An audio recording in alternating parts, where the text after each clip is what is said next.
Du vecteur accélération dans le repère cartésien, c'est la racine carrée de ax au carré plus ay au carré plus az au carré.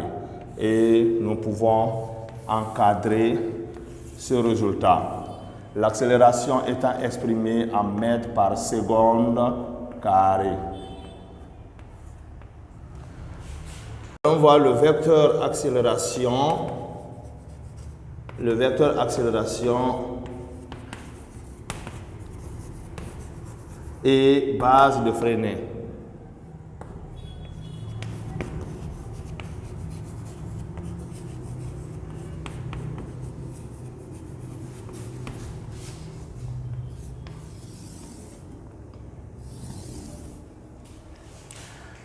La base de freinée, elle est constituée de deux vecteurs. U, c'est-à-dire que la base de freinée, ce sont les vecteurs unitaires de cette base. Et lorsque nous avons un point mobile qui décrit une trajectoire plane, curviligne, c'est-à-dire ou circulaire dans un cas particulier, et comment déterminer les coordonnées du vecteur accélération dans cette base, dans la base UN. D'abord, vous devez, la direction du vecteur vitesse est toujours tangente à la trajectoire en un point donné. Je considère que j'ai une trajectoire curviligne quelconque et mon point mobile se déplace de A vers B. Étant en A, je veux déterminer la direction du vecteur vitesse. Pour cela, je trace la tangente à la trajectoire en A. Voici la tangente. Cette tangente-là désigne la direction du vecteur vitesse. Mais dans quel sens le vecteur vitesse sera orienté? Le sens du vecteur vitesse est celui du mouvement. Comme le mobile se déplace de A vers B, nous pouvons ainsi représenter le vecteur vitesse. Voici le vecteur vitesse du mobile au point A. Mais si le point mobile se déplaçait de B vers A, le vecteur vitesse serait orienté dans le sens contraire. Donc, pour ce cas présent, considérons que le mobile se déplace de A vers B. Vous avez non seulement la direction du vecteur vitesse, mais aussi le sens. Voici la direction et le sens du vecteur vitesse du point mobile qui se déplace de A vers B. Comment représenter le vecteur unitaire U de la base de freinée? Le vecteur U a même sens que le mouvement, autrement dit même sens que le vecteur vitesse. Voici le vecteur U. Donc, nous retenons que le vecteur U de la base de freinée est orienté dans le sens du vecteur vitesse. Ce vecteur est collinéaire au vecteur vitesse et de même sens. Maintenant, nous allons... Je disais bien évidemment, vous avez la direction du vecteur vitesse et celui du vecteur unitaire U. Donc, cet axe-là représente la tangente à la trajectoire au point A. Et nous allons tracer une droite perpendiculaire à cette tangente, mais passant par A.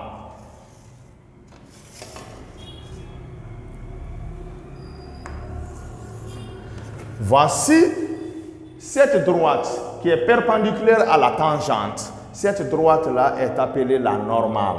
Donc, cette normale a pour vecteur unitaire N qui est orientée vers le centre ici de la partie concave. Autrement dit, le vecteur unitaire N est centripète. Voici le vecteur unitaire N. Et je vais encore continuer. Le mobile poursuit son mouvement de A vers B. En B, nous allons déterminer la tangente, la direction du vecteur vitesse en B, déterminer la tangente, représenter le vecteur unitaire U et aussi le vecteur unitaire N en B. Je détermine la tangente à la trajectoire en B. Et je représente le vecteur vitesse en B.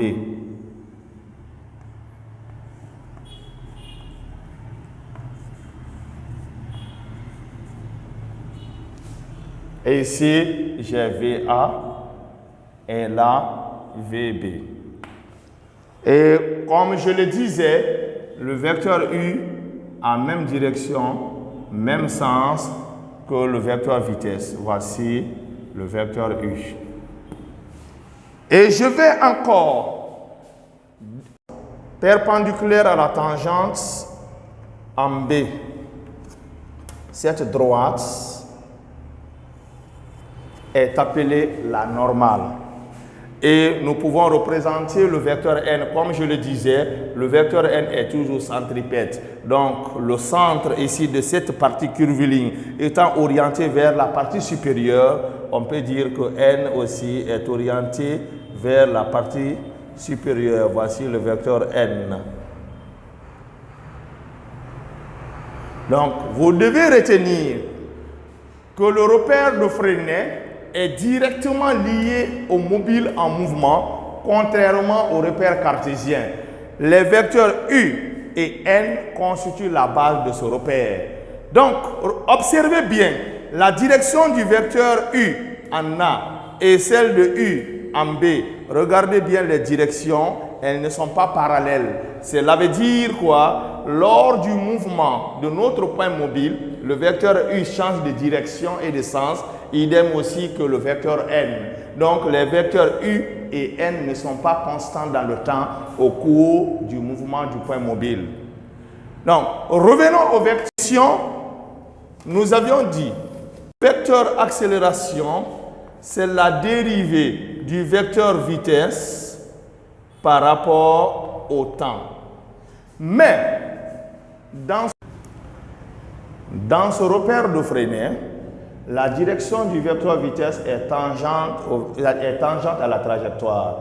Donc, c'est la même direction et le même sens que le vecteur U. On peut écrire alors dans le repère de Freinet, le vecteur vitesse n'est que tangentiel. Donc, c'est V fois le vecteur U. Le vecteur vitesse n'a pas de composante suivant la normale. Donc, nous pouvons remplacer le vecteur vitesse par son expression qui est A est égal à la dérivée par rapport au temps du vecteur vitesse. C'est V fois le vecteur U. Et le vecteur accélération étant la dérivée du vecteur vitesse par rapport au temps, et ici retenons que le vecteur vitesse peut changer de direction et de sens à chaque instant, tout comme aussi le vecteur U. Donc V, le module du vecteur vitesse peut changer, la direction du vecteur vitesse aussi peut changer. Donc, dans ces conditions, nous avons deux variables V et U. Donc, en appliquant la propriété de la dérivée, on aura la dérivée de V par rapport au temps fois le vecteur U plus, maintenant nous dérivons U, la dérivée, ou bien je peux écrire V fois la dérivée de U par rapport au temps. Donc, voici l'expression du vecteur accélération. Mais, en développant, on obtient que A, la dérive égale à la dérivée du module de la vitesse par rapport au temps fois le vecteur unitaire U. Et là, cette dérivée de U par rapport au temps, on peut l'écrire à travers des démonstrations mathématiques. On trouve que c'est V carré sur R. Mais R étant le rayon de courbure de la trajectoire à un point donné où se trouve, je dis bien à un point donné. Je parle du lieu géométrique où se trouve le mobile. Donc, fois le vecteur N. On multiplie par le vecteur N. Et nous savons que dans le repère de Freinet, le vecteur accélération a pour expression A tangentiel fois U plus A normal fois N. Par identification, on peut trouver les coordonnées du vecteur accélération. Donc A tangentiel. En comparant les vecteurs unitaires U et U, nous pouvons dire que A tangentiel c'est la dérivée du module de la vitesse par rapport au temps. Et A normal égale AV carré sur R.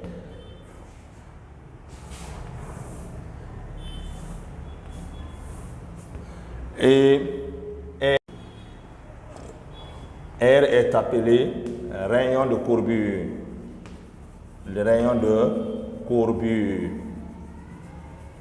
de la trajectoire.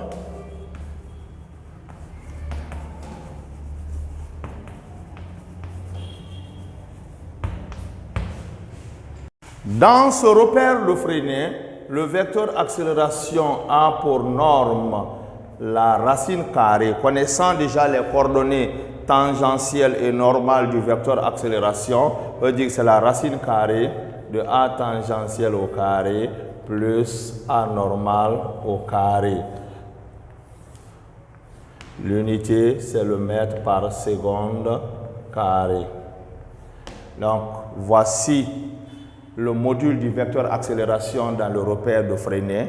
Et vous avez aussi le module du vecteur accélération dans le repère cartésien.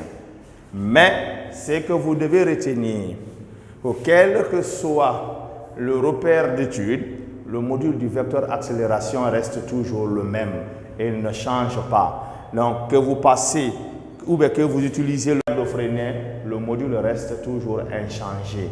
Donc, vous avez les deux modules, c'est-à-dire que le repère de Freinet et le repère cartésien. Donc, nous avons le module du vecteur accélération dans le repère cartésien et dans le repère de Freinet. On retient que quel que soit le repère d'étude, le module reste toujours le même. Nous allons représenter le vecteur accélération, c'est-à-dire que dans le repère de Freinet, en représentant ses coordonnées, c'est-à-dire que A tangentielle et A normale. Et voici la tangente. Nous allons considérer que le mobile est en mouvement sur ce cercle. Autrement dit, nous avons un point mobile, par exemple, à trajectoire circulaire. Donc, en un point M, considérons que le mobile évolue dans le sens trigonométrique.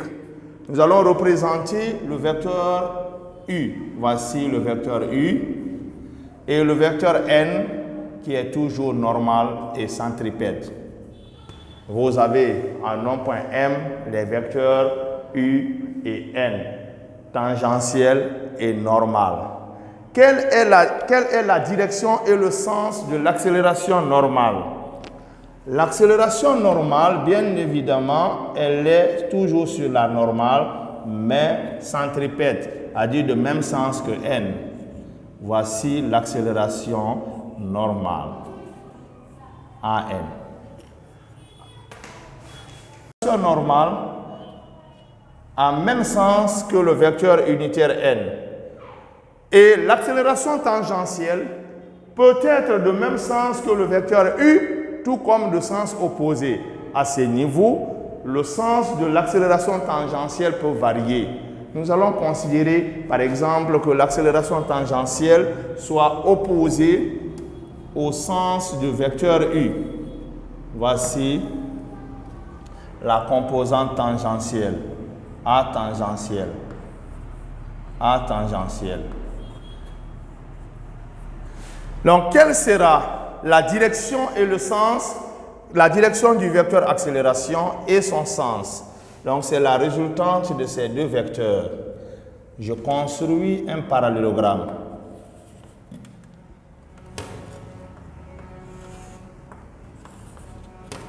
À partir de là, je peux représenter le vecteur accélération.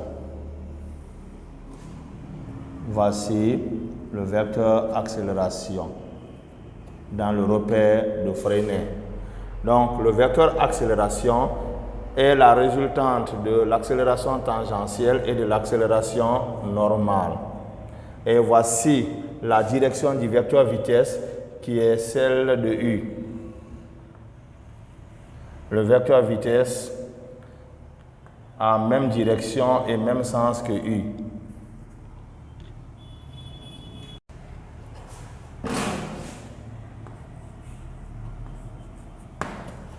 Maintenant, quel est l'angle formé par le vecteur accélération et le vecteur vitesse?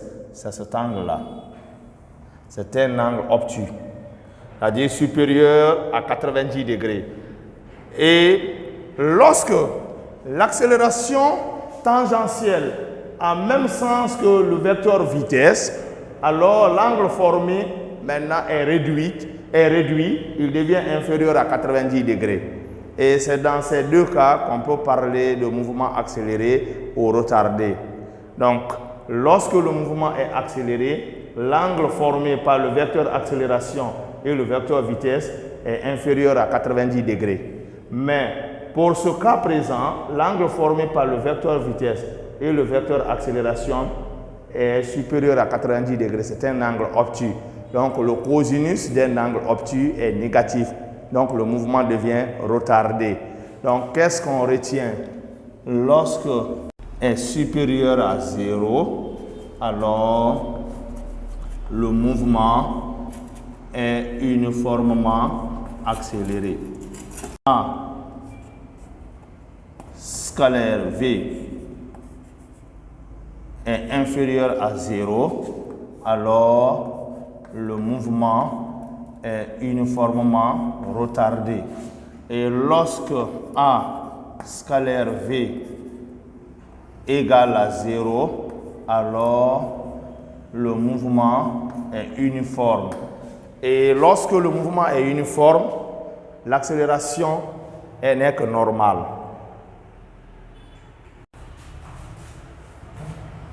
Et ici, le vecteur accélération a deux composantes, c'est que nous venons de voir ici, une composante normale et une composante tangentielle. Mais nous devons retenir que la composante tangentielle peut avoir la même direction et le même sens que le vecteur U, mais la composante normale, elle est toujours centripète. Autrement dit, elle a toujours la même direction que le vecteur N. Maintenant, pour savoir que le mouvement est accéléré ou retardé ou uniforme, il suffit de déterminer le produit scalaire A scalaire V. Lorsqu'il est positif, le mouvement est accéléré. Il est négatif, le mouvement est retardé. Il est nul, le mouvement est uniforme.